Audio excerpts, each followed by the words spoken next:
আসসালামু আলাইকুম রহমতুল্লাহ বারকাতু।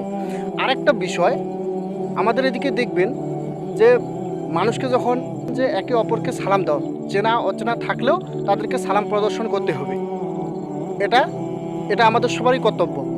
অথচ দেখবেন যে এই সালামটা দেওয়ার ক্ষেত্রে অনেককে দেখবেন যে সালাম দেওয়া হলো, দেখবেন যে সে মানে খানা খাইতেছে, হয়তো চা খাইতেছে অথবা ভাত খাইতেছে, দেখবেন সে হুট করে বলে ফেলে যে না, এখন সালামটা নেওয়া যাবে না, এখন আমি খাইতে বসেছি। তো এগুলো আপনি খাওয়ার সময় আপনি দুনিয়ার বিভিন্ন রকম কথা, বিভিন্ন রকম গল্প বলতেছেন, সেগুলো আপনার চলে, কিন্তু আপনার ওই সালামটা নিলেই বিশাল একটা মনে হয় যে আপনার এটা একটা ভুল কাজ হলো। এগুলো জিনিস নিজের বিবেককে আগে খাটাইতে হবে যে আমরা খাওয়ার সময় বিভিন্ন রকম কথা বলতেছি, বিভিন্ন রকম গল্পগুজব করতেছি, ওগুলোতে আমাদের কোনো দোষ নেই, কিন্তু আমাদের সালামটা নিলে কী দোষ হচ্ছে? এটা একটা বিভ্রান্তিকর কথা যে খাওয়ার সময় সালামের উত্তর দেওয়া যাবে না। খাওয়ার সময়ে সালামের উত্তর দেওয়া যাবে, এটা একেবারেই ঠিক।